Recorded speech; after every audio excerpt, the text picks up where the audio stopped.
So the first thing we want to know is what version we're running and what's in our flash right now. So if I do a show version, I'm going to see that I am booted from the primary flash with version SPR08040.bin. So this is router code. The R tells me it's router, and I booted it from the primary flash. We can also see that my boot code here is 10106. So 10.1.06 is my boot code, or SPZ 10106 is the file name there. So that's what I'm running.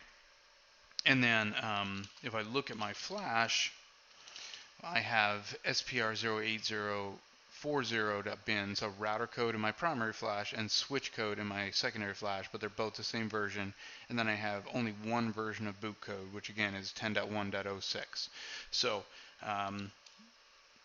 the first thing to upgrade is the boot code, and boot code rarely changes, so you don't always do that, as well as PoE code in some cases, but it very, very rarely changes. But you need to refer to the release notes to make sure if you should or do not need to upgrade that code. It's often quite important if there's a change big enough to warrant it. So we'll copy. And what can we copy? So we can copy from the USB drive, we can copy from flash to TFTP, or from flash to flash, etc., from SCP or from TFTP. So this is the source here. So we're copying from TFTP, and then the destination, we could copy it to flash, we could copy a license file, we could copy a system manifest, but we're going to do flash here. And then the IP address of your TFTP server, 1.58 in my case, and then the file name. So I don't need to do boot code in this case, but I will show you how boot code is done. So it's SPZ 10106.bin to bootmon.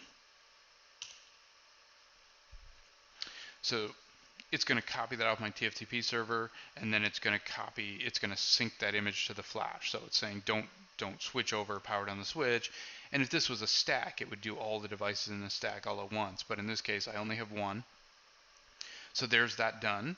And then secondly, what I want to do is copy TFTP to flash, again, the IP address of my TFTP server, 1.58, and then the code that I'm upgrading. So SPR 08040A.bin, and the recommended procedure is to upgrade the flash that you did not boot into last time. So I booted from primary, so I'll upgrade my secondary flash, temporarily reload the device into secondary.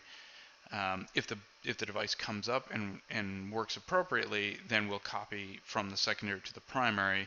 If it doesn't, if it crashes or something happens to the device while it's booting up off secondary, it'll boot itself back to the primary without you having to have any user intervention. So what we're going to do is we're going to copy this new code, which is just a patch release. It's the A patch release onto 8040, and we're going to put it into secondary.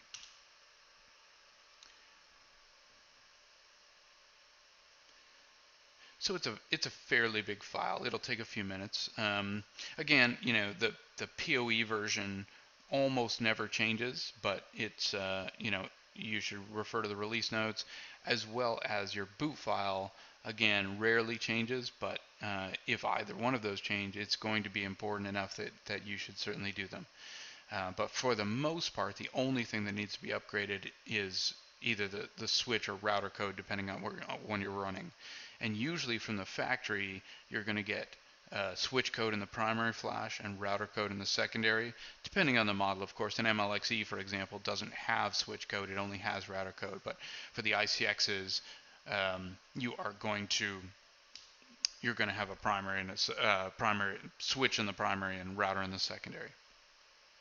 So again, it loads these to buffer off of the TFTP server, so that's completed now, and then it syncs the image to flash. So it's syncing to my individual unit, and if it was a stack, it would sync to all of the devices in the stack just by this one command. So this takes a few minutes, and then when we're done, the next thing we need to do, we're just going to do a boot system flash secondary, not in config mode though, just you want to be in global. User exec mode, or privilege exec I should say, and you want to do the boot there, So that'll just be a temporary one. If you put it into the config file and do a write mem, then it's always going to boot off the secondary flash, and that's not what we want to achieve. So that is completed. So the last piece of this, we're just going to do a copy.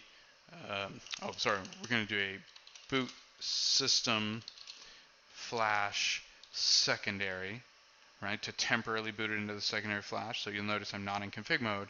And then when the system comes back up, assuming the system comes up fine, you're going to do a copy from flash to flash, and then the destination. So you're going to go into the primary flash, right? Because we're booted from the secondary, so you're going to put that into the primary. So that's it for this time. And